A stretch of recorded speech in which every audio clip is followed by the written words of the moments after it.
I hope you are well. Today we will start the chapter Judiciary. In previous chapters, you read about various organs of the government. These organs are the pillars. These are the pillars of government. So that these organs were legislature. Second one, executives, and judiciary. These three are the important pillars of Indian democracy on which the government based. This chapter it is based on a judiciary. Here, judiciary is the third important organ of the government.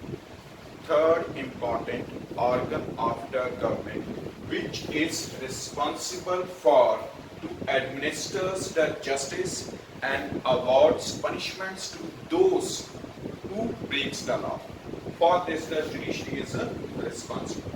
And in India, judiciary it is the independently work on the legislature and executive.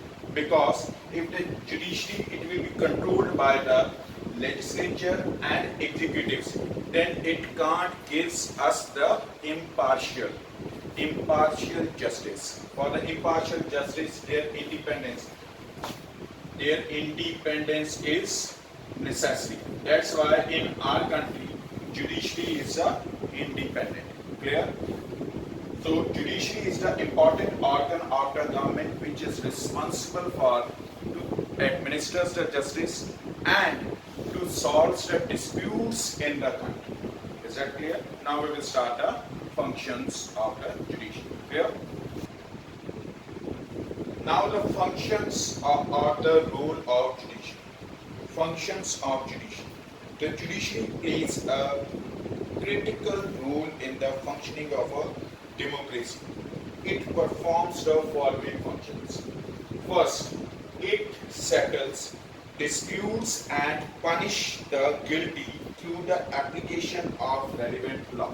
It means that those people which violate the law, which breaks the law, such people, these are punished by the judiciary to their various levels, Supreme Court, High Court, subordinate courts. Through this, that person which breaks the law or the authority which breaks the law, these are punished. This is the first function of the judiciary. Second one, protection of fundamental rights. It protects the rights of the citizens of India, including their fundamental rights. If any person it consider their fundamental right, so fundamental rights we discuss, those necessary conditions which are necessary for the social well-being. Such fundamental rights, right to equality, right to freedom, right against exploitation, right to the educational and the cultural freedoms, right to the constitutional remedies, any of a fundamental right of any of a citizen, if it violates, under such circumstances the judiciary it protects.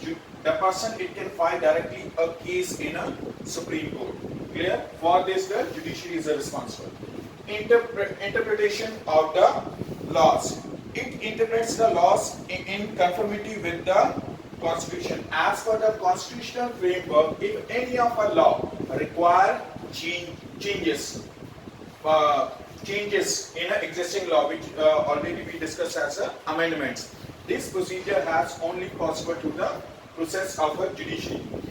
Fourth one, it resolves the disputes at the various levels. It means that when the disputes arise in between of two citizen or the government, or the two state governments, or either state governments with the central government. Under such circumstances, the judiciary it has responsible for to sort out the matter.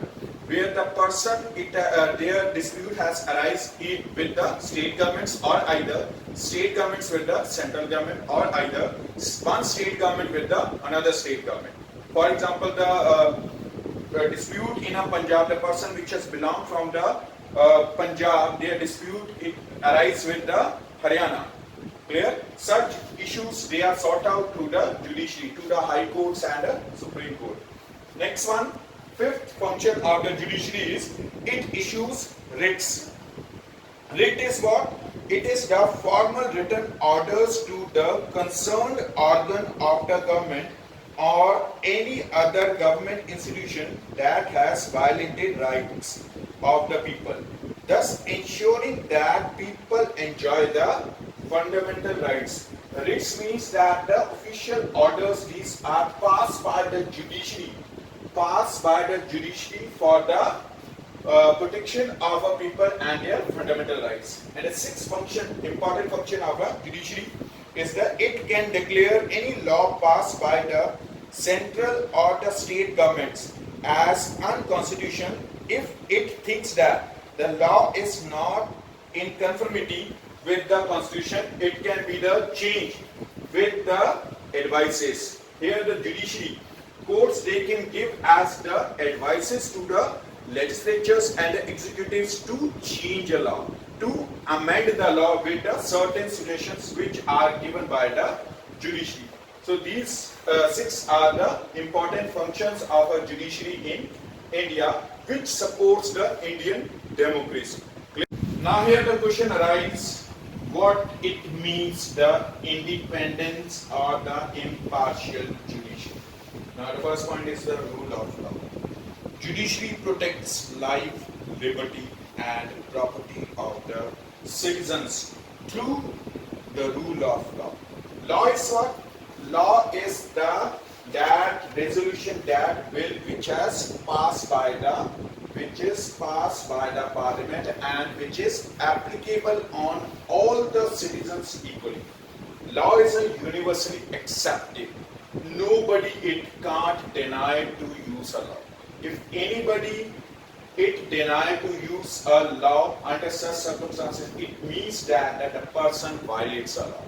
And for the violation of a law under such circumstances, judiciary independently, it can be punished that person which breaks a law. Clear?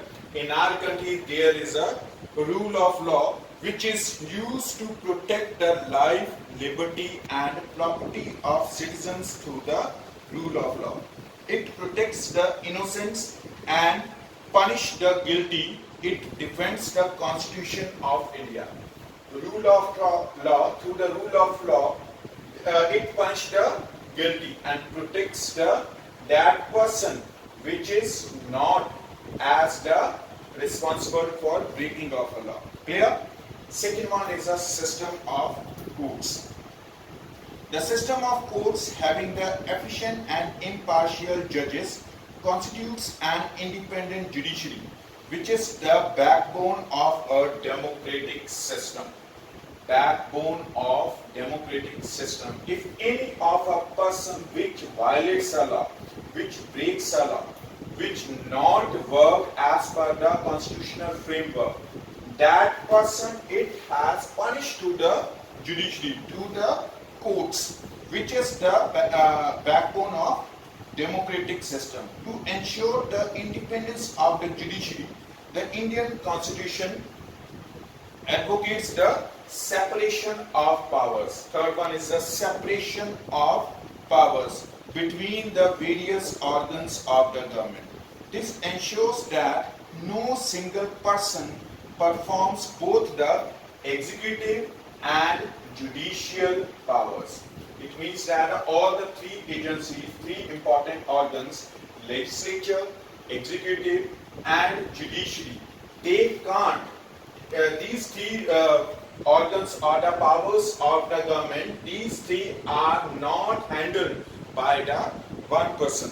There are the different authorities, these are responsible for the managing the such issues like as the judiciary, executives and legislatures. Clear? Next is the independent court procedure. The demanding procedure to remove a judge also contributes to the independence of the judiciary. A judge of the Supreme Court can be removed only on grounds of proved misbehavior or incapacity. The judges of the Supreme Court and the state high courts enjoy full security of service. Their personal safety is the duty of the government and it is fully ensured by the government. To protect and ensure the citizens' rights, it is necessary that the courts perform their functions well and the judges who are meant to impart justice are independent and impartial. If the judge, it will be not giving as the impartial. If the judge of a court, it will be as a partial towards any of the authority, any of a individual. Then the existence of a judiciary, it will be as a field. So in the functions we discuss about that, the judiciary, it should be as the impartial.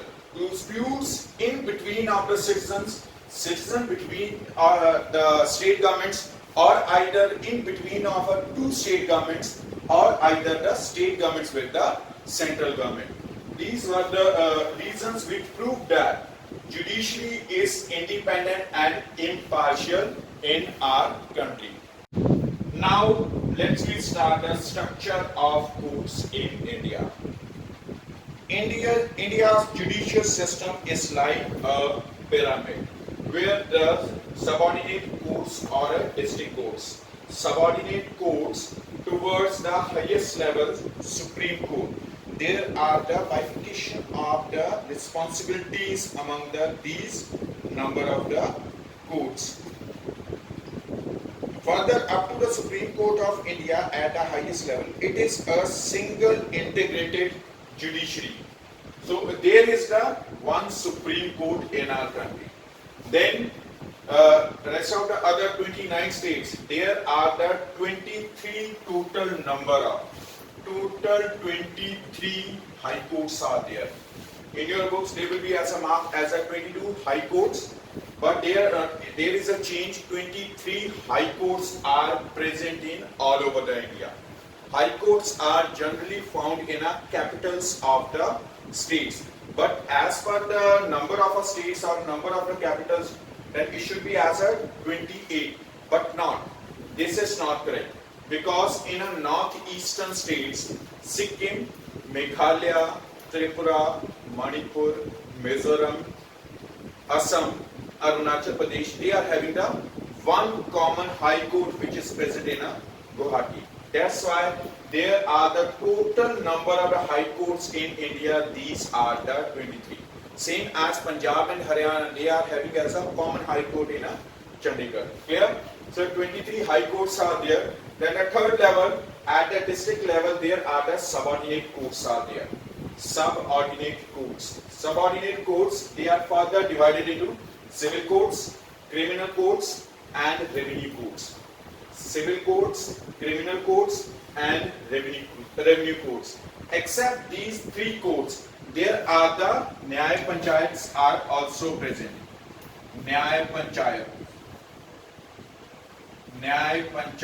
are also present. Nyaya Panchayats are generally work for the 4 to the 5 Gram Sabhas for the justice of a people at the lowest level, hierarchical lowest order, the Nyaya Panchayats, these are work. Except these all number of courts, there is one more modification in a courts. These are known as Lok Adalats. Lok Adalats. But Lok Adalats, these are not generally work throughout the year. Lok Adalats. These are basically organized for the speedy justice. Such number of courts which are pending since last a number of the years, these number of pending cases, these are sought out through the speedy justice. For this, the Lok Adalats, these are organized. Now we will start the Supreme Court. From the beginning, we will start. The Supreme Court, it is the highest court in India. Supreme Court is the highest court in India. Due to this, it is also called the Apex Court. APEX, Apex Court of India. The Supreme Court of India is located in New Delhi.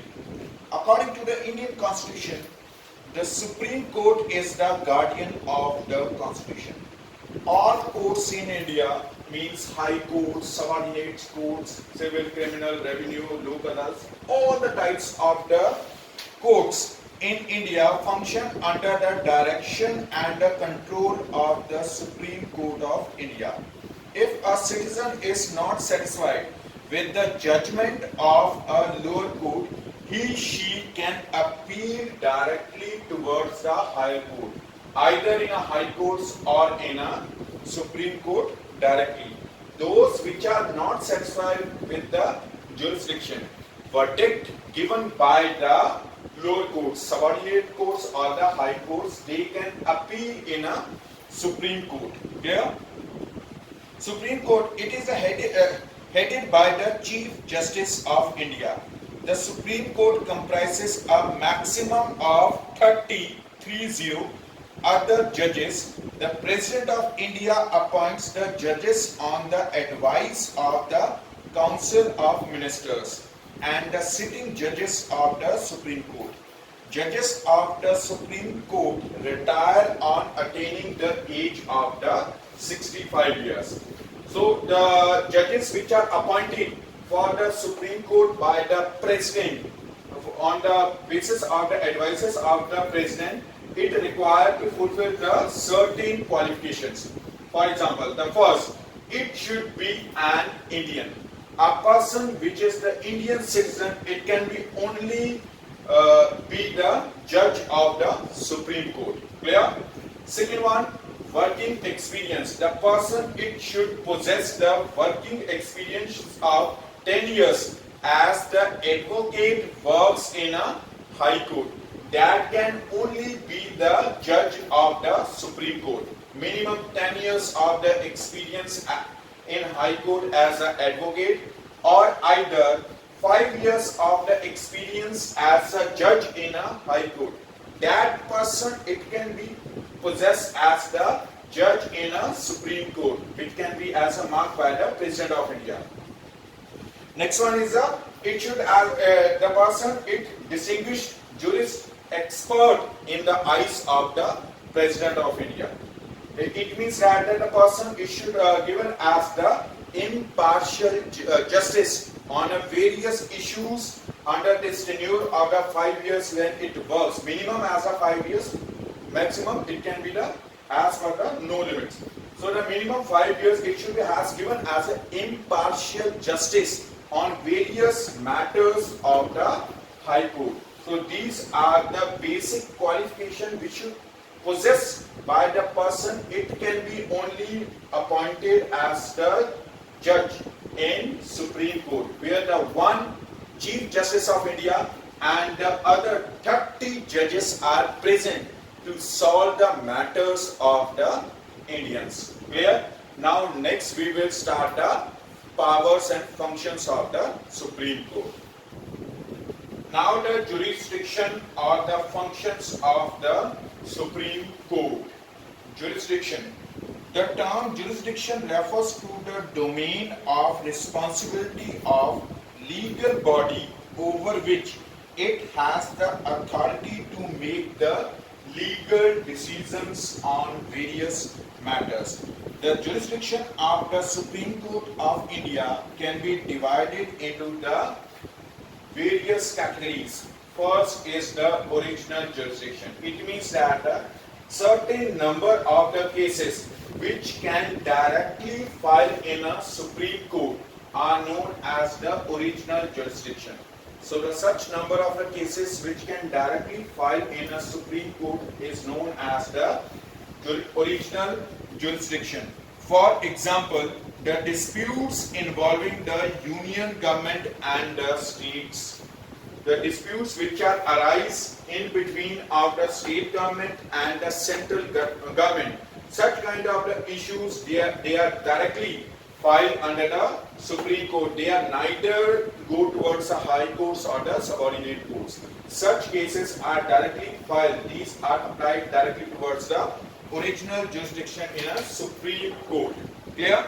Second one, disputes involving the violation of a fundamental right. If any of a person which has affected by the violation of a fundamental rights, such fundamental rights violation, under such circumstances a person it can file the case directly in a Supreme Court. It should not go towards the lower courts, either the high courts or the subordinate courts. The person it can directly go towards the Supreme Court. This is a part of the original jurisdiction. Clear? Next one is an appellate jurisdiction. With the name is clear, appellate means appeal. A person which has not satisfied with the jurisdiction verdict given by the lower courts, subordinate courts or the high courts, such person it can appeal towards the Supreme Court. But in a state where a person filed earlier the case in a Supreme Court but not satisfied with the verdict that given by the judges of the Supreme Court, under such circumstances the case it can again, that particular issue it can again appeal in a Supreme Court. Earlier verdict given in a Supreme Court, but now the person it can again appeal in a Supreme Court for the verdict. Clear? Such issues are includes the review the judgments of the high courts, and second one is give its own decisions on such judgments. It means that those cases which are sought out earlier by the Supreme Court on such issues, the person it can again appeal under the appeal in a Supreme Court. This is a part of the appellate jurisdiction. Now the third one is an advisory jurisdiction. The Supreme Court has the power to interpret the Constitution, so the President of India may ask the Supreme Court for advice on various constitutional matters. This is known as the advisory jurisdiction of the Supreme Court. For example, the situation of an emergency. If the situation of an emergency it comes in a country, under such circumstances the President of India it can take the advice of Chief Justice of Supreme Court on the implementation of emergency on India or not. For such issues that it can take as the advices. So these three are the important functions of Supreme Court, which helps to solve the matters of the Indians and the government. Clear?